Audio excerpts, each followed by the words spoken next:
Now, all of these presets are going to contain different properties, and some of those properties are quite advanced. So let's take a look at some of the parameters you'll encounter when you use the text presets. First, let's close down the Effects and Presets frame and bring up the window for our timeline. Next, we'll turn off the visibility for the type that we've just created. If we turn this off, then turn off the shy layers for the composition, you'll see that there are several other layers in this same composition. Next, I'll switch to Move, Twist, Shout. If I turn the visibility for this layer on, you can see that the type has already been created. We want to unshy this, then shy all of the other layers inside this composition. Next, I'll just use the shy icon again to conceal all of those layers.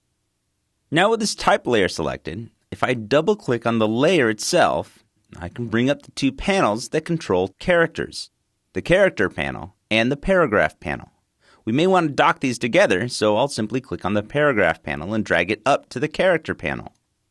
Now these are both controlled by shortcut keys, Command 6 or Control 6 on a PC for our Character panel, and Command 7 or Control 7 on the PC for the Paragraph panel. Again, if we have it open and we use the shortcut key for that panel, it will close it. Also, After Effects has created a workspace for type, but we're not going to use that. Instead, we're simply going to use those two panels that we can access now with Command 6 and Command 7, or on a PC, Control 6 and Control 7. We know that under Character we can modify the family and the face for each character in our selection. We're also able to control all of the other parameters, including the color and all of the typesetting variables for the text that we have highlighted. We're also able to modify the different parameters for this text using an animator.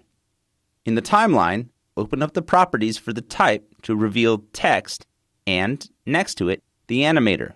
Here we'll create an animation for our position.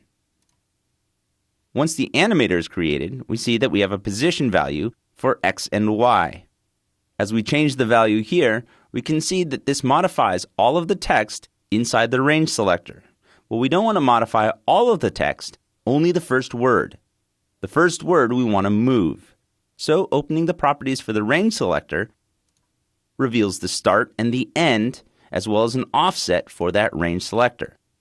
Currently, the start is at 0 and the end is at 16.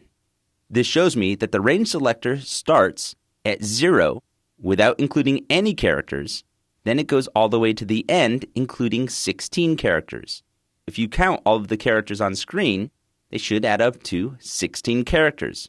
Now be sure to include the two spaces as well when you count the characters. If we look at the advanced features of the range selector by twirling down the word advanced, you can see that the range selector is currently based on units for index. The index is the precise number of characters in our source. Here, immediately below that, we can see that it's based on characters. If we click on the pull down, we can change this from based on characters to based on characters excluding spaces. By choosing this, After Effects is only going to count the characters on screen that actually have a value which isn't a space. We can also count by units based on words. Those are any characters that are grouped together. It doesn't really matter if they're real words or not, as long as they're not separated by a space, or lines, and lines are going to be separated by a carriage return. We'll leave it at characters for now, and then change units from index to percentage. By changing it to percentage, we can see inside our range selector that the start now begins at 0% and ends at 100%.